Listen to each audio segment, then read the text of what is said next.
Welcome to Arb&Cast. Here, we talk arbitration and dispute resolution with worldwide professionals and experts. Our goals: opening frontiers, discovering different legal cultures, landscapes, and people. Today, with my colleague Dalil Benmouffok and myself, Adam Malek, we have the chance and the honor to interview Mr. Stefano Azzali. Welcome, Stefano. Welcome, and thanks for the invitation, and welcome to everybody. Thank you, Stefano. Thanks, Adam. As always, it's a pleasure to co-host. Today we have the privilege to interview Mr. Stefano Azzali. Stefano, thanks again for being with us. You are a key figure of international arbitration in Italy. For many years now, you have served the Milan Chamber of Arbitration, first as a Vice General Secretary, then General Secretary, and since 2019, General Director. You also teach as professor at highly regarded law schools such as Bocconi University, New York University, or Sciences Po. So thank you very much for being with us. Yeah, Thank you. Indeed, Stefano. Thank you, Stefano. Indeed, we're very lucky to have you with us today. Especially since the topic of this podcast being the international arbitration landscape in Italy. I do believe, and well, I think that Dalil agrees with me, that no one is better suited than you to answer our questions. Absolutely. I'll do my best. I've been in this market since many years. I started when arbitration in Italy, so over 30 years ago, when arbitration in Italy was really something very small. It was a small phenomenon. Now I must say that we really did improve the scenario, and so I think it takes time, of course, because it was not only at that time a technical issue. Let's say we had very poor law, arbitration law. Our judges were not so much friendly to arbitration. The culture of arbitration, the knowledge by professionals was very limited. So when we started, it was really a difficult scenario. Now I can say, to make a long story short, that our legislation is absolutely up to the standard of many of the so-called arbitration-friendly countries. So that's a very good, let's say, improvement. We had the three major reforms, one in 94, one in 2006, and the last one, it was in 2023. And all of them, they made their job. They improved the legislation. And now, after the last one of 2023, I think that our legislation is absolutely as nothing less than all the major arbitration-friendly countries. Then, as for the judges, I must say that the judges changed their attitude. Now I would say since 10 years, more or less, decade, they changed their attitude. They do recognize arbitration as something real, and they know arbitration. So now also our judges are definitely in support of arbitration. And then last but not least, culture and practice and knowledge of arbitration has really made major improvement. And now, I do remember when I started that there were very few practitioners that they knew arbitration. They were, of course, seated in the major cities like Milan and Rome, belonging to big law firms.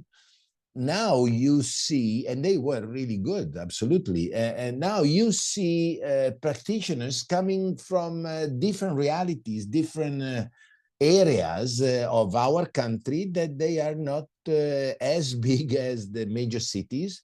Maybe they are in very small law firms and they know arbitration. So I think that and they are good. They are really expert.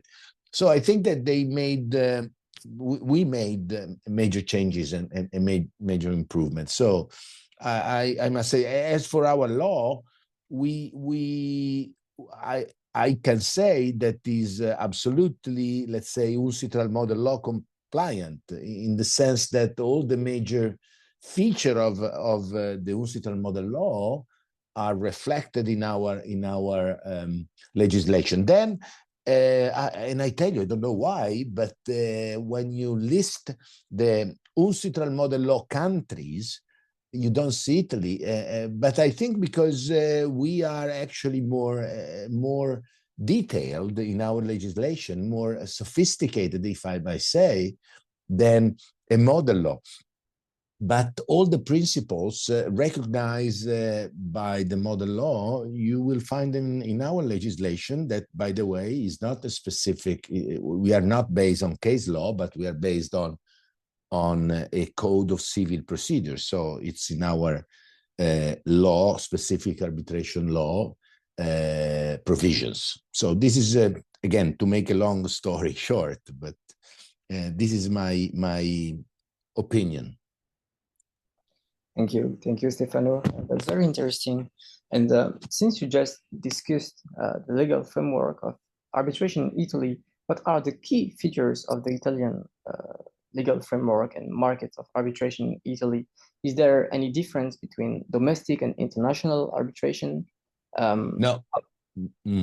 No, there are no differences. Previously, we had the two different set of rules, one for domestic and one for international. And then with the last reforms, the legislator, I think wisely, decided to extend let's say, the features of flexibility that most of the time, almost everywhere in the world, are recognized to international cases rather than domestic cases. Our legislator decided to extend those flexibilities also to our domestic cases. So at the end of the day, we have one, let's say, framework only, based on the major features of international arbitration that has in some way polluted positively our domestic practice.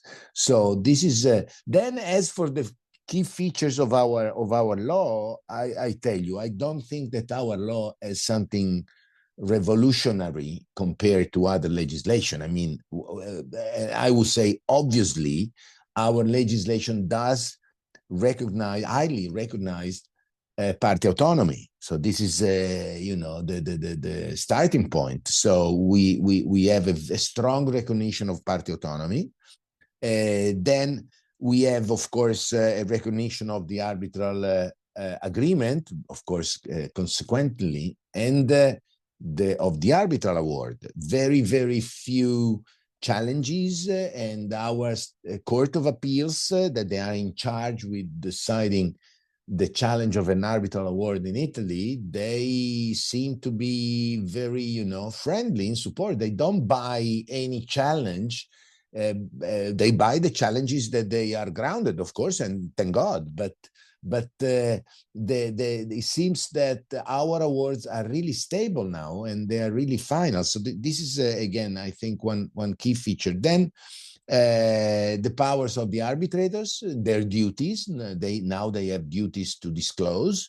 But again, nothing really new, because they are all principles we are familiar with, traveling around the world of arbitration world, let's say.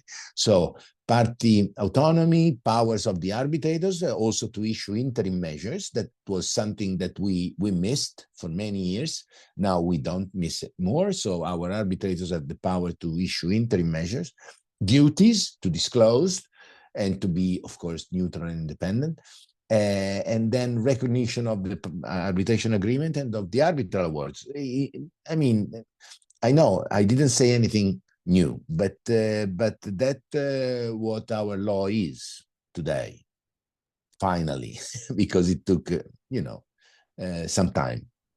Indeed. And how does Italy deal with the competence principle the extension of the arbitration agreement to third parties? Well, as for the first one, competence, it's a principle very, very stable and let's say undisputed principle of our law. It's in our law, by the way, and it's not only in our law since 2023, but since early 2000. So, I mean, and before it was something not in our law, but recognized by our judges. So, competence is, I would say, I would give for granted. It's something that it's undisputed in this country. As for the non-signatories party, or let's say the extension of the arbitration agreement to third parties, I don't think we have a stable position so far, in the sense that there are case law in both directions, either to include and to provide, to deliver a very wide interpretation of the party's intention, so including non-signatories parties, or let's say third parties, and other case law that are more prudent, and they tend to apply a more, let's say, severe approach, that sometimes severe and formalistic approach, but that's my opinion, because I do follow the case law around the world about non-signatories and the extension of the party agreement to third parties, and I think that when it happens, most of the time the motivation by a judge are very well, let's say, structured, and so I am in favor of a broader, let's say, interpretation and application of an arbitration agreement. In Italy, we don't have a very strong and stable, or let's say, position, but there are still, both ways, a formalistic approach sometimes, and especially in courts that they don't have many arbitration cases to decide on. Milano, for example, I think has a very liberal and very flexible and very modern approach, but others less. So it's moving. I mean, it's a floating situation. Well, thank you very much, Stefano. Now that we have just discussed the legal framework of arbitration in Italy, I'd like to discuss with you a little bit more about the, let's say, legal market, and especially about the Milan Chamber of Arbitration, since you've been working there for a long time now. The Milan Chamber is, of course, recognized as one of the most dynamic institutions in Europe, but I think that you will recognize it. It has to face a high and increasing competition from other arbitral institutions based in Europe. As a French lawyer, of course, I think about the ICC in Paris, but also the LCIA in London or the Swiss Arbitration Center in Geneva. So my question is, what specific initiatives have you implemented at the Milan Chamber to enhance its competitiveness? Look, I before answering, because of course we have a precise strategy on how to, let's say, how to bite the market. But before telling you what our, assets in some way, I have to disclose. I have to disclose what my opinion about competition among arbitral centers is. To be honest, and I think that I can, there are many friends around our market that they can testify that it's something that I really not only disclosed and declared, but also applied and practiced. I don't think that arbitral centers are real competitors. When I say real, I mean in the sense of a commercial competition. Of course, we are competitors. Of course, we are trying to gain, portion of the market. But I think that at least among those institutions that they are reliable, they are efficient, they are effective, like those that you mentioned. ICC, of course, is the mother of all of us, or let's say the older sister of all of us. LCIA, the Swiss Chamber, but I should add also the Vienna Center. I should add, of course, the SIAC in Singapore, Cairo, ICDR in the States, and others. Those institutions that, to me, they are reliable, they work very well, and they are serious. They deliver. And I can tell you, also wearing a different hat, because I'm also myself an arbitrator with almost all of them. We are not really in competition. What scares me, and what is really my competitor, or what I say our competitor, is a poorly administered arbitral proceedings, or an ad hoc arbitral proceeding, when sometimes is a little wild market and anything can happen. Those situations are situations that we should fight against.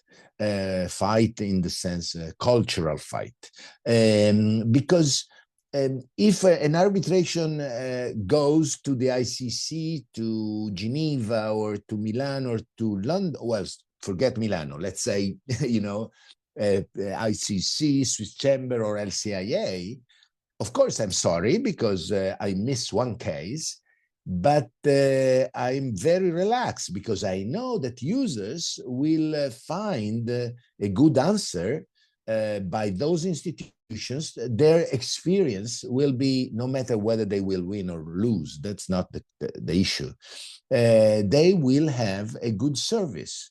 So their, let's say, the feedback on institutional arbitration in general will be positive. So that's good. I'm happy. Of course, I hope that next time they will use the Milan Chamber, but that's not the issue, because, I think that the market is big. Is actually much bigger than the actual market, the today market. So I think there is room for everybody. We all together must work in collaboration. And when I was chairing the federation, the IFCAI, the International Federation of Commercial Arbitration Institutions, I encouraged the reliable institutions to work together, and we get along very well. And so this is, before telling what our strategies are, I tell you, our concept of competition is a very mild concept, and more oriented to collaboration. Then, as for the strategy, we decided to, let's say, to focus our service, our administration service, on few key issues. One is the supervision. I don't know whether to use control, maybe supervision is better, of arbitrators' neutrality. This is something that we are very severe in, not only declaring or saying or stating that arbitrators must be impartial, independent, and we do control their neutrality, but also to apply, to put in place, decisions that they are sometimes, not welcomed, of course, by the arbitrator, the specific arbitrator, but in order to guarantee the, let's say, legitimacy of all the arbitration process, and then, of course, specifically of the arbitral award, we are very severe. So I think this is our number one priority, to guarantee as much as possible the neutrality of the arbitrators. Then we also, second one is time.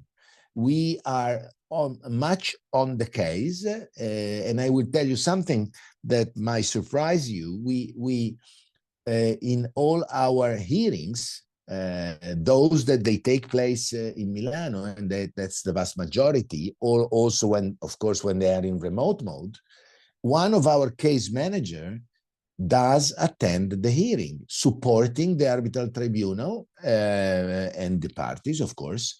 And that's something that gives the case manager a full awareness of what is going on, of the arbitrator's performance, of the party's performance, of the party's compliance with our and the arbitrator's instructions, deadlines, whether they read the files, and so on. So this is something that is quite unique, and it's good when we have arbitrators, international arbitrators coming to Milano for a hearing. All of them, almost all of them, when they talk about us, they say, well, we are surprised. We didn't know how much inside the case you really administer the case, because the institutions, as you know, around the world have different, let's say, two major different approach. One, the so-called hands-off approach, and the other one, hands-on approach. We definitely belong to the second group. We do have a hands-on approach. We know the case, we follow the case. And that's something, so it's not one good or better than the other. I'm just saying that other institutions, they decided to follow a different approach. Our approach is absolutely a strong hands-on approach for the, of course, not because we like to do it, but because we believe that it does improve legitimacy, trust on the parties, and at the end of the day, the quality of our service. So this is, so we do control time. Of course, our cost, we think they are reasonable, so good fees for the arbitrators, not too expensive for the parties, but that's a very, delicate balance or border. So those are our key features: neutrality of the arbitrators, time and cost, and secretarial and logistic approach. This is as for our, work. Then we have markets that we are more, let's say, familiar with. One is the North of Africa region, so let's say the south part of the Mediterranean region, and the other one are the Balkans, where again we have some asset and something more probably to say rather than other institutions, that they have other, let's say, focus on other area. So we don't, let's say, we don't dare to have cases, honestly, by the Far East, because in the Far East there is Hong Kong, there is SIAC, and they work, and then the ICC that is everywhere. But again, I don't believe that SIAC, for example, or Hong Kong, would have something more to say in Tunisia, in Morocco, in Egypt than the Milan Chamber. So it's a question of, area of, I don't know to say, of natural focus and care. So this is, again, a long story short, but that's what we do. Thank you very much, Stefano. This response really touched on so many key points, so thank you again. We move on to a topic highly relevant nowadays, given that artificial intelligence and new technologies are progressively transforming the field of arbitration. How is the Milan Chamber of Arbitration preparing to integrate these tools? As an experienced arbitrator, do you think they might fundamentally change the role of arbitrators in the future? Well, your question is twofold. One, the Milan Chamber. The Milan Chamber, as for technologies, is engaged like many of our, let's say, sister organization. I don't call them competitors, again, sisters organizations or friends, institutions, we are engaged in a constant, level of high technology. So we started a few months to use a specific software for the use of technology in all our cases. It's a project that we called CAM 2.0. CAM is the Milan Chamber of Arbitration acronym. So it's the new, what the chamber will be in the future. So everything will be in remote. Parties will be able to access to their, reserved area. Nothing really more or much different than what the ICDR does, what the Stockholm Chamber does, what the ICC does with Case Connect. We are all engaged in providing the parties the possibility to work efficiently in remote mode from A to Z of the case. So this is something again that we are doing. It's a never-ending story. I mean, it's constant, as I said. You must do, every day to keep your level of technology as higher as possible. And of course, technology runs very fast, so you are always trying to keep up. So our level of technology today is, I think, up to the standard of any other sister organization. Then the second question, whether, from my perspective, artificial intelligence will change our role as arbitrators. I would say, hopefully, yes. But with let's say prudence and with some reasonableness, because artificial intelligence can be a boomerang. I think that can support the arbitrators, saving time and money for the parties, and that's absolutely my hope. That will help us to save time, our time. That means money for the parties and and money for everybody. So artificial intelligence, if properly used, can definitely help us. Then I don't think we'll, I use a strong term, let's say, replace. Of course, it will not replace. Well, of course, someone says that it might replace. I don't think it will replace. I think it will give us, information. It will give us support. It will give us tools to perform and to deliver our job in a better way, in a more efficient way. That's for sure. But there is that very, very, let's say, human activity, intellectual activity that cannot be, let's say, framed within a machine or within an artificial intelligence software. And that's something that is human, period. Then I don't know, in 100 years, but I will not be here, so I don't know whether artificial intelligence will be able also to develop a so sophisticated, let's say, intellectual analysis and feeling in some way that the arbitrators have when they decide a case, when they run a case. I'm thinking of a hearing, deliberation process, and so on. So I see it as a positive phenomenon. But if used properly and with prudence and reasonableness. Well, thank you very much, Stefano, for this answer.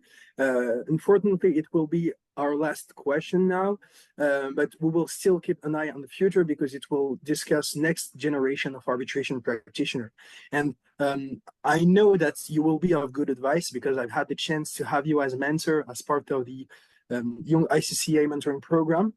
So the very last question is, Stefano, as both professor and seasoned practitioner, what advice would you give to young Italian lawyers wishing to specialize in arbitration, particularly to stand out in a highly competitive and globalized market? Well, that's a $1 million question. I think, and it's actually it's a question with no answer, no precise and one straight answer. But again, I know the market, so I first of all, this is an advice that I would give to any national interested in being active in arbitration. Work on the substance. Work on the merit, on the law of the merit.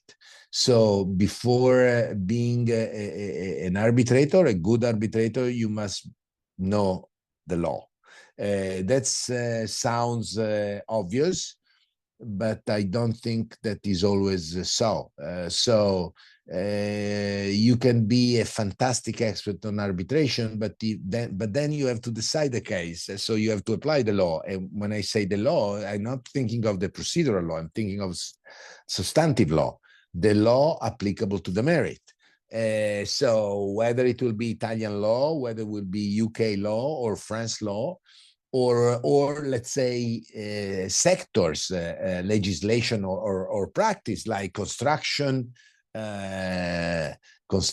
law, like transportation, like financial market. That's you know what I'm thinking of. So this is I would say precondition for all practitioners, young practitioners. So you must become a lawyer, you must practice, you must know law. This is then, of course, you must also know the process, the procedural aspect. So you must know arbitration, but that's something you can do, you should do in parallel. I would say that the very best way to become a practitioner in arbitration for young people is to act as a secretary to an arbitral tribunal. That's really, it's much better than any LLM program on arbitration around the world, because especially if the arbitral tribunal is a good one, of course, and you assist them in all the process, including maybe the deliberation process, to which you do not, let's say, provide any support, but you do follow, and you see how a decision is formed within the arbitral tribunal. So this is the second advice. In parallel with the merit, learn the procedural aspect. Being a secretary to arbitral tribunal, that would be the best. Then I would say, additionally, you should follow the events on arbitration. There are so many that actually you might travel 365 days a year attending events on arbitration, but not all of them are worth to be attended. Others they are. So a selection, but follow them, attend them, because not only for networking, that is always good, you need networking, but also to learn, to hear practitioner, to feel the market. So then study what the new legislations are. Case law, especially case law or New York Convention and all ICSID, if you are interested in investment arbitration. So this is quite obvious advice, study. Then if you are an Italian practitioner, or if you are interested in Italy, I would say stay close to the Milan Chamber. And I'm not saying because I'm the general director, but I say because it works in almost every country. If you have a leading arbitral institution in one country, most of the time is a collector of know-how, of practitioner, of best practices, of networking. So being close to the leading arbitral institution of one country, and in Italy, I believe it's Milano, then you are, let's say, acquainted, or let's say you are becoming part of the community that is becoming, by the way, larger and larger in this country. So that's good. You are part of a community, and you that's also a precondition. So stay close to your, let's say, your arbitral center of your country. In Italy is Milano. We do a lot of programs. We do a lot of training programs. We have a newsletter. We have, a